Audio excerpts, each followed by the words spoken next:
Olá, sejam muito bem-vindos ao programa Capital Natural. A diversidade é um elemento central nas discussões sobre o desenvolvimento sustentável. Sem ela, fica muito mais difícil que ecossistemas, sociedades e mesmo empresas prosperem em ambientes em constante mudança e sobrevivam a impactos em suas operações, pois perdem a capacidade de se adaptar a essas novas situações. O programa desta semana vai falar sobre diversidade por meio de uma de suas facetas mais controversas e difíceis, a intolerância.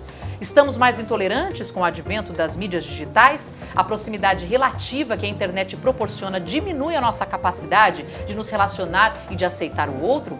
Para participar deste apimentado debate, que toda semana recebe um temperinho novo, vamos conversar com Cláudio Penteado, doutor em Ciências Sociais pela PUC-SP e professor da Universidade Federal do ABC, e com a advogada Gisele Truzzi, especialista em Direito Digital, ligada ao coletivo feminista Think Olga e autora de diversos artigos sobre o tema. Vou começar perguntando para os dois, já para delimitar o assunto, o que é intolerância? E aí a gente se confunde um pouco com preconceito, partir para a violência. Por favor. Eu entendo que intolerância seria quando você ultrapassa o limite do seu direito, né? Aquela máxima que a gente tem que o meu direito vai até onde começa o direito do próximo. Só que hoje em dia as pessoas parecem que estão tendo uma certa dificuldade em entender os seus limites. Então se mistura a liberdade de expressão com a ofensa. Então a gente entra nesse contraponto, até que ponto é liberdade de expressão e até que ponto passa a ser uma ofensa. Então eu entendo que intolerância passa a existir no momento em que o indivíduo extrapola esse seu exercício de direito e passa a atacar, a ofender uma pessoa e até mesmo acabando incidindo em crimes contra a honra, ou crime de preconceito e discriminação. Você deve ver bastante na sua área de trabalho. Bastante, é uma das coisas que mais acontece na internet hoje, de modo geral. Perfeito. Cláudio, para você.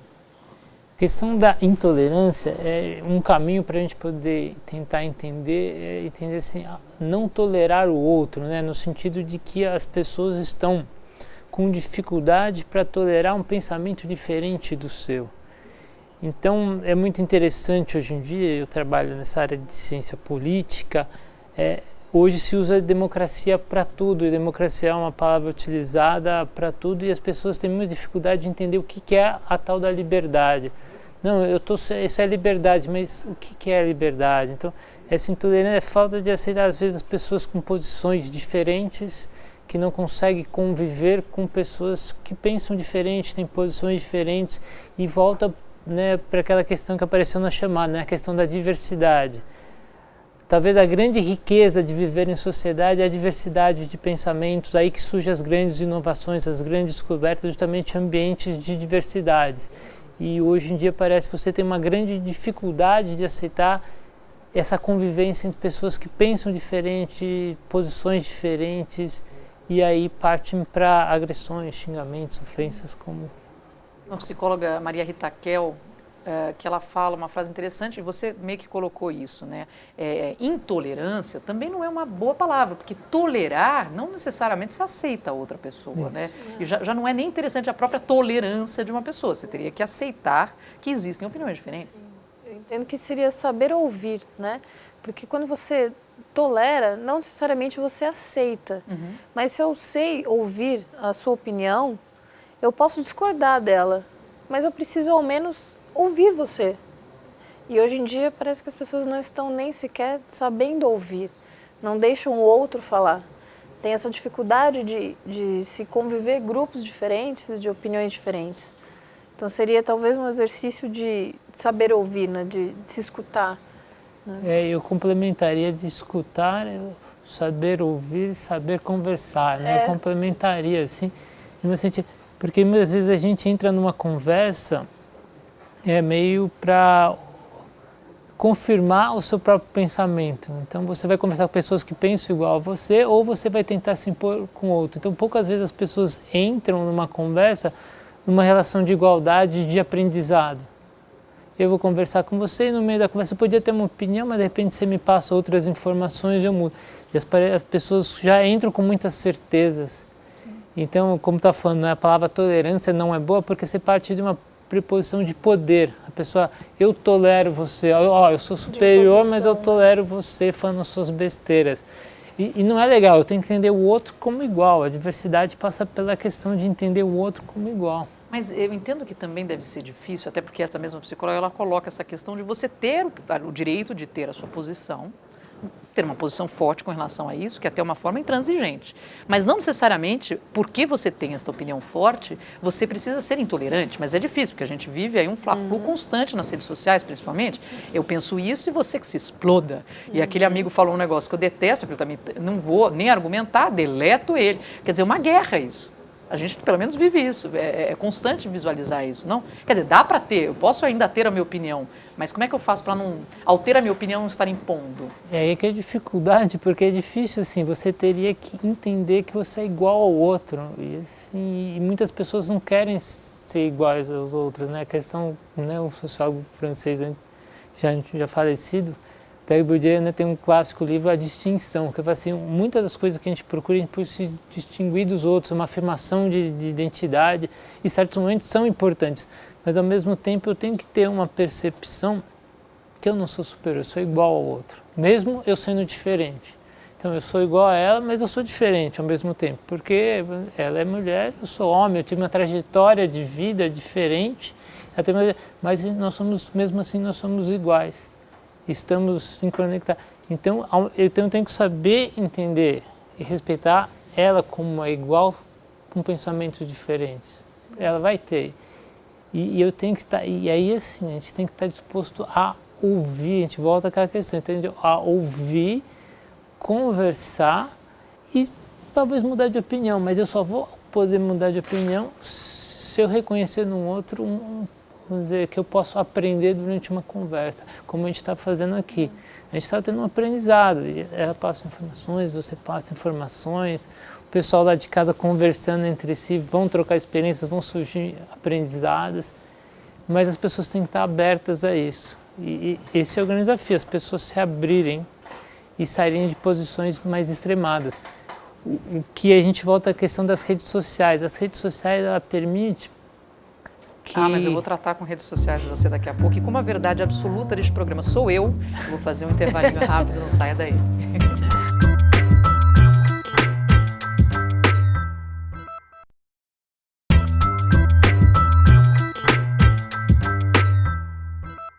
Olá, estamos de volta com o programa Capital Natural, que hoje fala da intolerância na era digital. Estamos conversando com o doutor em Ciência Social, Cláudio Penteado, professor da Universidade Federal do ABC, e a advogada Gisele Truzzi, especialista em Direito Digital. Bom, a gente estava falando no outro bloco sobre essa questão de aprender a ouvir o outro, e eu te falo que, como jornalista, a gente vive chegando em situações onde, em teoria, somos detentores da informação e somos quebrados pelo conhecimento alheio, né? A sabedoria de uma pessoa que vive naquela situação, que te dá uma visão que você não tinha, porque a gente vive sempre com os parâmetros e conhecimentos que temos aqui, né, da nossa vida. Mas a gente não sabe como é que é estar realmente no sapato do outro, vivendo aquela situação. É fácil reclamar daquela vida quando você não a vive, né? Você não sabe o histórico da pessoa. Então, exige de você uma compreensão maior. Mas aí eu trago para uma questão nova, né? A gente está ficando mais intolerante de uns tempos para cá, porque, de repente, o brasileiro começou a quebrar o pau. Né? Começamos a ter discussões enormes, acirradas e tudo mais. Qual que foi o gatilho, na opinião de vocês, para a gente começar a se mostrar mais intolerante? Eu percebi, particularmente, dentro da minha área do direito digital, que as redes sociais, por um certo ponto, acabaram sendo o gatilho, a força motriz para isso. Né? Isso de questão de 1 ano, 2 para cá, mais ou menos. Antigamente a gente dizia que tínhamos 2 mundos, né? O mundo real e o mundo virtual. Hoje em dia não tem mais essa separação. O virtual, ele faz parte do real, ele é uma integração. Você precisa assistir o nosso programa sobre pós-humanos, que totalmente trabalha isso. Mas... Legal. Então ele é uma continuação do mundo real, né? Todo mundo está com a internet no bolso e a qualquer momento alguém pode postar um comentário, uma ofensa ali, né? E isso afeta a sociedade no seu todo, né? Então, eu percebi que aquilo que o indivíduo às vezes não faria no mundo, digamos, real, ele faz no mundo virtual.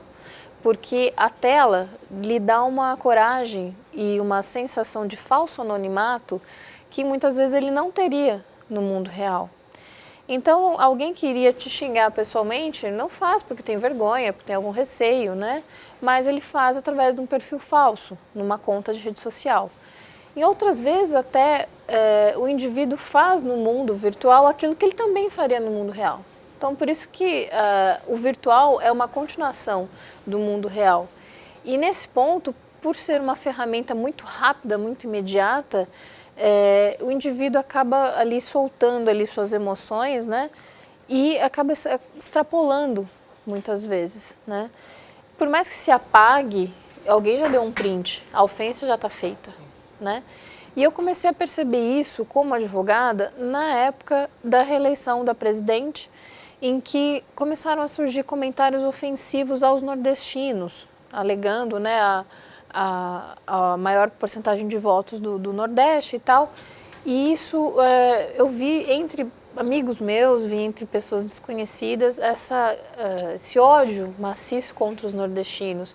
E em casos isolados tivemos alguns episódios também racistas, daquele caso da torcedora do Grêmio contra o negro. E aí começou a pipocar uma série de conflitos relacionados à discriminação, à intolerância. Para você também é isso, Cláudio? Quer dizer, esse gatilho da intolerância mais constante está aí ligado à rede social? De uma certa maneira, a sociedade brasileira, ela sempre foi. Vamos dizer, ela sempre teve presentes elementos de preconceito, de intolerância. Isso que eu queria saber. Quer dizer, éramos bonzinhos ou éramos falsos? A gente estava protegido pelas convenções sociais, como a doutora Gisele falou aqui. E a rede social permite um contato direto, você não tem mais o filtro. É uma rede distribuída, então você não tem mais o centro difusor de informação. De uma certa maneira, ele excluía o que era ofensivo, ao mesmo tempo que era ruim, que não era uma comunicação democrática, centralizada, mas você tinha um filtro. De repente, a gente acabou o filtro, mas, por exemplo, não criou novas convenções sociais para as pessoas aprenderem. Então, pensamentos que antes não encontravam espaço para proliferar, ficavam restritos a guetos, as pessoas tinham até vergonha, falavam restritamente. O preconceito no Brasil sempre teve, tem uma história, né, de escravidão, de preconceito contra o nordestino. A gente sempre se mostra como um país simpático, amigável, todo mundo tolera todo mundo, tem religião de tudo quanto é jeito, cor de tudo quanto é tipo, e estamos bem, não tem guerra, não tem isso, tem aquilo, e a gente se faz parecer super gente boa, brasileiro é gente boa. E não é bem isso. A gente, na verdade, tem nichos que se odeiam no país, povos que se culpam, né? Como você estava falando, essa questão, né, do ataque aos nordestinos no período da eleição. Então, assim, é difícil visualizar que caiu um pouquinho a máscara, né? Um historiador, importante historiador brasileiro, Sérgio Buarque de Holanda, falou, né, a grande contribuição é o homem cordial. Mas por trás dessa cordialidade, o brasileiro aceita tudo, que o samba... A gente vê a perseguição para as religiões afro-brasileiras que estão acontecendo, que já aconteciam, só que agora consegue mobilizar. Então, eu acho que o grande perigo é que o José colocou assim, o virtual e o real já estão misturados, as ofensas no campo virtual já estão acontecendo, no caso do feminismo, a gente sabe que pessoas que defendem o aborto na rede, elas são perseguidas, são ameaçadas de morte. E por mais que as pessoas denunciem, a página ainda continua online, assim como outras páginas também de ódio, né, de disseminação ao ódio e à intolerância racial ainda existem, né? Que isso o Facebook precisa passar por uma análise e excluir esse conteúdo. Mas eles têm dificuldade para fazer isso, né? São reticentes quando tem um caso de censura, digamos. É bem demorado esse procedimento, muitas vezes a página não cai. Eu mesma, pessoalmente, já denunciei vários casos de páginas que elas divulgavam casos de revenge porn, né? Eram fotos íntimas de mulheres que caíam na rede. E a página foi feita lá para difamar, para envergonhar, humilhar aquela pessoa. E já denunciei essas páginas e elas não saíam. E aí o Facebook ou não dava retorno, ou quando dava um retorno dizia que a página não feria as diretrizes e políticas da rede social. Mas fere a legislação local, fere N outras legislações. Quem prevalece? Né? Em tese, seria a nossa legislação, porque uma política de privacidade, um termo de uso, não se sobrepõe à legislação nacional. E aí a página tem que fazer um bom senso ali e excluir esse conteúdo. Né? Mas muitas vezes eles fazem vista grossa a isso. Né? Porque isso é o que tem de bobagem rolando na internet como se fosse verdade, sem apuração nenhuma, é uma coisa estranha. Você não tem mais Exato. filtro. Por exemplo, toda experiência de, por exemplo, política participativa, que é a minha área de pesquisa, vai mostrar a importância de você ter um treinamento para as pessoas poderem... Não é chegar, vamos todo mundo participar, vamos lá, porque dá briga. A gente não foi, nós humanos não fomos, né, de uma certa maneira, condicionados a conviver de uma forma mais igualitária. De repente você cria uma forma de comunicação igualitária, cada um acha que tem mais direito do outro, que eu sou superior moralmente ao outro, então as minhas ideias valem mais, então você não vai... Inclusive vão surgindo, né, daí é até uma crítica à mídia, mas não é exatamente ao... jornalistas que usam essa característica para fazer seus textos, atacar os outros. Sim. Então é muito comum hoje, né, pessoas muito retuitadas, eu tenho dados do Twitter nas eleições, mas são pessoas que têm posições extremamente ferozes, intolerantes, que, por exemplo, quando entra numa discussão, e a gente pode entrar na discussão, pensar diferente, e é importante manter a posição pensando diferente, mas ao mesmo tempo respeito. Sim, claro. Você pensa assim, eu penso diferente, mas aí eu começo como eu não quero discutir com você, eu quero ganhar a discussão, eu começo a desqualificar o seu passado, porque no outro dia você atravessou a rua fora da faixa. Quem é você para falar isso? Você deixou... passa a atacar a pessoa e não o fato, né? Isso. Bom, eu vou ter que fazer mais um intervalo, mas a gente volta rapidinho.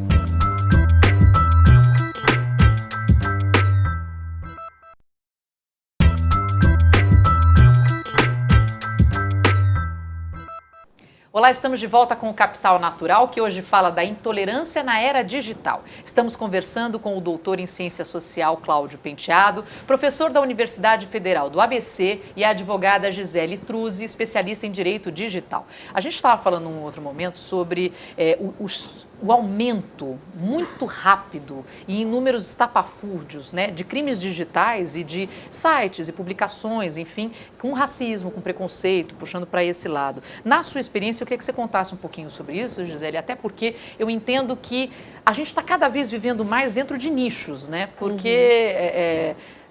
não quero já adiantar para o pessoal, mas o que a gente tem recebido de informação já é um pouco escolhido para a gente.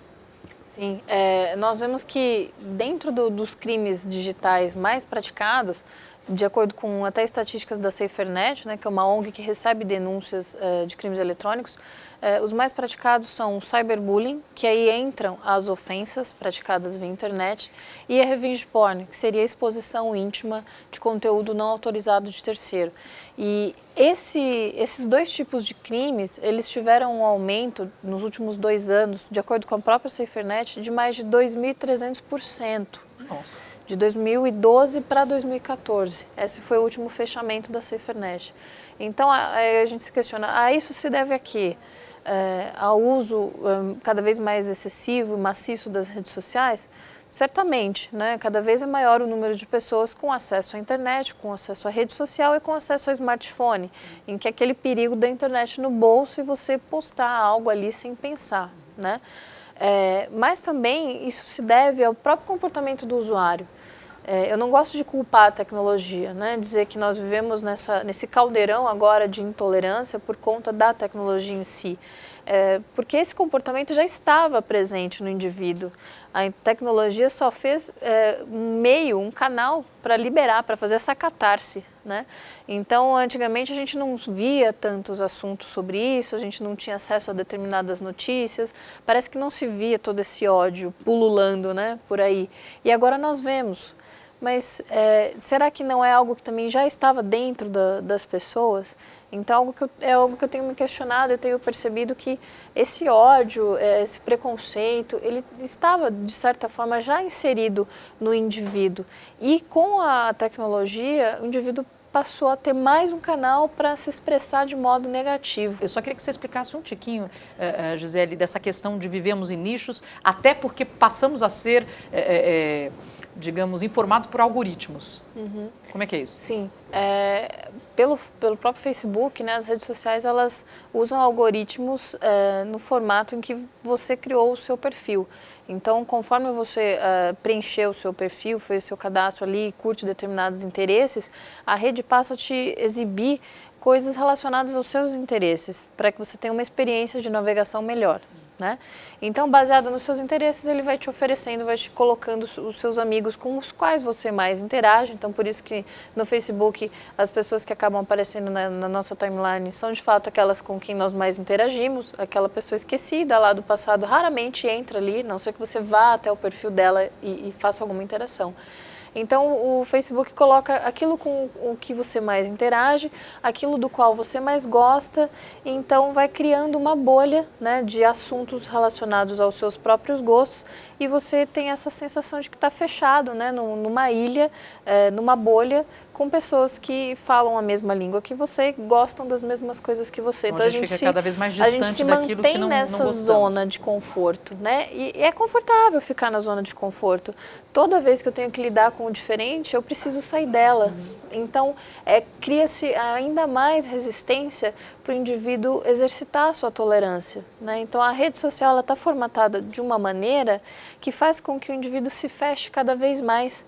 E hoje em dia é o que a gente vê isso ocorrendo. Então, pessoas que evitam sair, que evitam conversar pessoalmente, ter interações reais. Por que eu vou me apurrinhar, né? Porque imagina, eu já estou tudo só aquilo aqui. Que me interessa. Exato. Então, hoje em dia eu falo que nós temos uma multidão solitária. Porque são N indivíduos, todos ali reclamando nos seus próprios celulares, querendo ter mais interações reais, só que eles não saem dos seus nichos, não saem das suas bolhas, né? E ficam em si mesmados ali, ficam fechados naquilo. Então, temos N pessoas num show, um exemplo, em que você olha e você não consegue nem sequer ver o palco, porque você tem o streaming da tela. Né? Você não vê o show, né? Você fica gravando o show para ver em casa, né? Um horror. Agora, existe um fator, imagino eu, e aí queria ver com vocês, nós temos casos de intolerâncias visíveis dia a dia, né?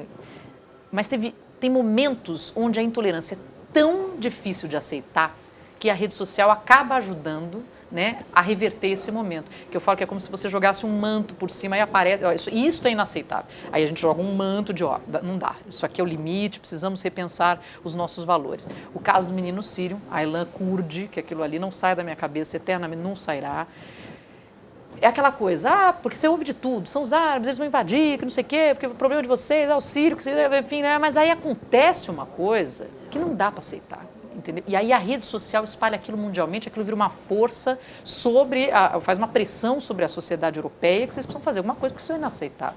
Você tem caso dessa menina no Rio de Janeiro, que era do candomblé, que ela tomou uma pedrada, se eu não me engano, e aquilo tomou uma proporção grande, porque se ela ficasse ali no nicho dela, talvez ela não tivesse a projeção, ou tivesse aquilo tomado uma proporção do que tomou, mas rebateu e é quase um tapa na cara daquela pessoa que tem um preconceito. Então, quer dizer, a rede social também pode vir a ajudar. Sim, também. Tadinho, eu joguei para vocês, é quase um sim, né?